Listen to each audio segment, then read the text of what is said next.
et messieurs, bonsoir. Bienvenue à votre principale édition d'information. En ouverture, parlons des préparatifs du 30 août prochain où le vice-président de la République a fait une descente sur le terrain. Reportage. Tout d'abord, escale à l'arrêt au port de Tchibanga. En haut, on a l'impression que tout est normal. Mais plus bas, on constate que le site est en chantier. Avant le 30 août, le vice-président de la République a voulu constater l'évolution des travaux. Tout va bien, les travailleurs sont à pied d'œuvre. Mais parmi les chantiers les plus regardés par les populations, le pont sur la rivière Mogouti, qui s'était écroulé en 2023 suite aux inondations qui ont basculé le pays. Aujourd'hui, ce pont est désormais visible et les populations peuvent mieux respirer. Séraphin Mundunga ne s'est pas arrêté là. Il s'est rendu à la salle polyvalente en pleine réhabilitation. Le visage de cet édifice public est plus que différent, malgré les quelques retouches. Enfin, le vice-président de la République a fait un détour au domicile du gouverneur de province, site choisi pour abriter les manifestations culturelles du 30 août prochain. Une visite du vice-président de la République qui démontre à suffisance que la Nyanga est prête à accueillir le numéro 1 gabonais à l'occasion de la célébration du coup de libération. Restons dans le cadre des préparatifs du 30 août où le gouverneur des provinces a fait une réunion afin de suivre l'organisation de cet événement. Reportage. À quelques jours de la célébration de la fête de la libération, les autorités de Tchibanga ont réuni l'ensemble des acteurs concernés. Une rencontre destinée à rappeler les responsabilités de chacun et à évaluer l'état d'avancement des préparatifs. La réunion à laquelle j'ai part était la bienvenue parce que à l'aube du 30 août, il faut bien que toutes les forces vives de la province, surtout la capitale, se retrouvent pour peaufiner la préparation du défilé du 30 août qui va marquer le deuxième anniversaire de la fête de la libération. Et ce sont des moments d'échange qui ont permis aux uns aux autres d'exprimer leurs besoins et de partager leur vision pour cette journée-là. Nous venons d'avoir une réunion présidée par monsieur le gouverneur de la province de la Nyanga, Jean-Robert Magoubé, tout simplement donner des instructions, des orientations quant au dispositif à mettre en place en vue de rendre cette fête belle, car c'est une grande première dans notre pays. Et je puis déjà vous dire que sur le plan touristique, il y aura donc l'ouverture de la caravane touristique de Mayouba que son Excellence, le chef de l'État, a donc inauguré. De cette réunion, il ressort la volonté commune de réussir l'organisation du 30 août, symbole d'unité, de mobilisation pour toute la province de la Nyanga. En parlant du 30 août, retrouvons en direct Judas Biviga. Alors Judas, pouvez-vous nous dire comment se préparent les fêtes à Tchibanga? Bonsoir, nous sommes ici au marché municipal de Tchibanga et les populations attendent impatiemment l'arrivée du président de la République, attendu le 30 août prochain. Mais la ville est plutôt rayonnante la journée parce qu'on peut apercevoir des panneaux de signalisation des différents quartiers, mais aussi on peut apercevoir les couleurs du drapeau gabonais, mais aussi quelques couleurs qui sont émises sur les abords de voies secondaires. Par contre, la nuit, ce sont les mêmes lumières qui éclairent la ville. On n'a pas de commentaires à faire sur cette ville aussi lumineuse qu'elle soit, comme vous pouvez le constater derrière moi. Alors Judas, quelles sont les personnalités présentes ou attendues en ce moment à Tchibanga? Pouvez-vous nous en dire plus? C'est que pour le moment, la ville a de mouvement.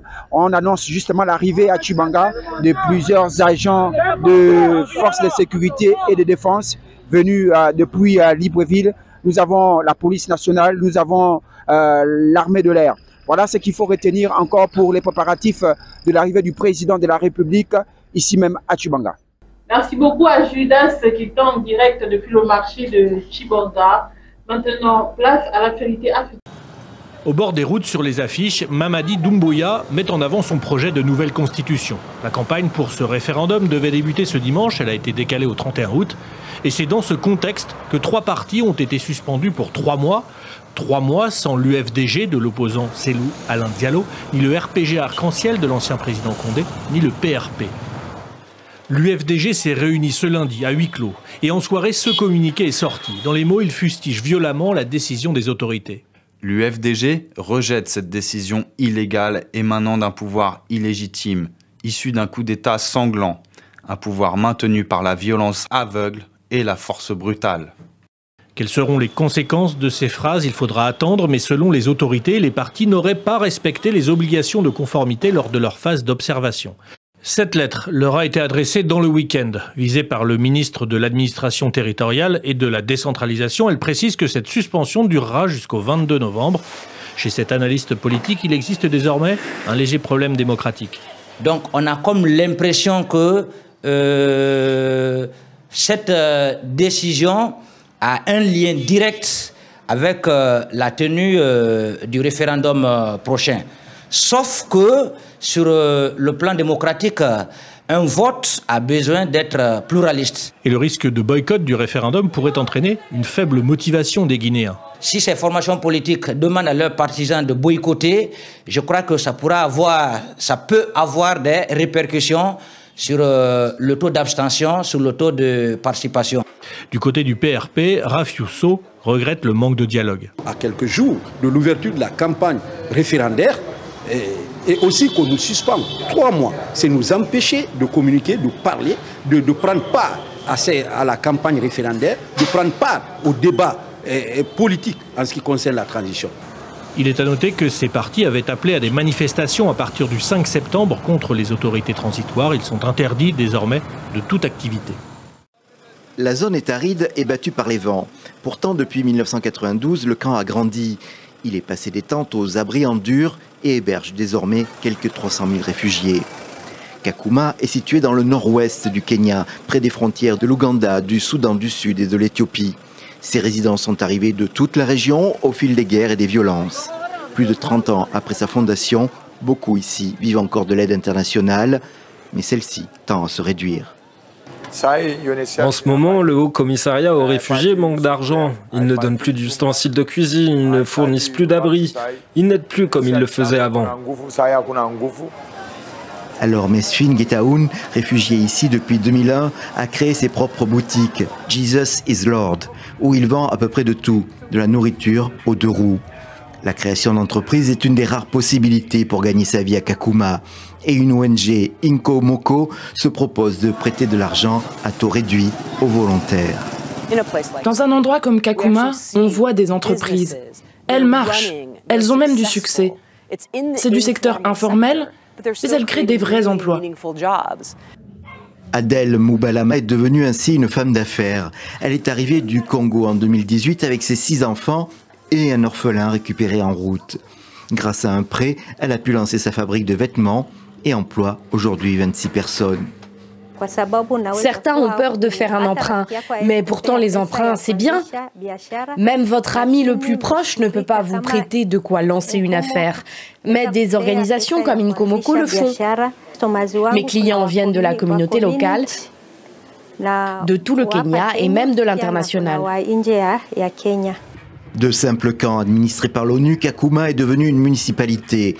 C'est l'idée du gouvernement kényan pour mieux insérer ces réfugiés de longue date dans le tissu national. Et à terme, se passer de l'aide internationale. Un défi pour beaucoup, mais quelques-uns ont déjà sauté le pas. Des balles oranges, que 2 équipes de 6 se tirent dessus, avec pour seul objectif, éliminer le maximum d'adversaires en un temps limité. Ça, c'est le dodgeball, une sorte de balle aux prisonniers réinventée. Dans le dodgeball, ce qui m'a plus marqué, c'est la communication. Parce que 2 personnes différentes, mais qui ne sont pas de la même religion ni de la même ethnie, qui s'attendent comme ça et qui arrivent à échanger, à communiquer, même à cohabiter ensemble. Voilà, c'est pas vu partout. Et c'est ce qui m'a plus marqué. 16 clubs créés et 1500 licenciés en seulement 5 ans. Le dodgeball ivoirien s'est organisé en fédération depuis 2020, résultat d'un sport qui séduit de plus en plus dans le pays. J'aimerais aussi que le gouvernement aide la fédération ivoirienne de dodgeball à relever un niveau et ne pas voir la fédération comme une petite fédération. Actuellement, on est au duel. Donc s'ils peuvent nous aider plus, on va relever le défi comme au foot. Vraiment, ça va beaucoup nous faire plaisir. Particularité rare, ce sport se joue aussi en mixte, filles et garçons sur le même terrain. C'est un plaisir pour moi de jouer aux côtés des hommes, ça crée beaucoup d'expérience. C'est pas facile. jouer avec les hommes. Il y a d'autres qui constatent que c'est un peu pas bien, mais quand tu joues avec eux, ça te donne plus de force. Abidjan accueille jusqu'au 30 août la Coupe d'Afrique des Nations de dodgeball, l'occasion pour les Ivoiriens de défendre leur titre continental à domicile. C'est ce qui marque le point final à cette édition d'information de l'actualité continue sur ULM TV.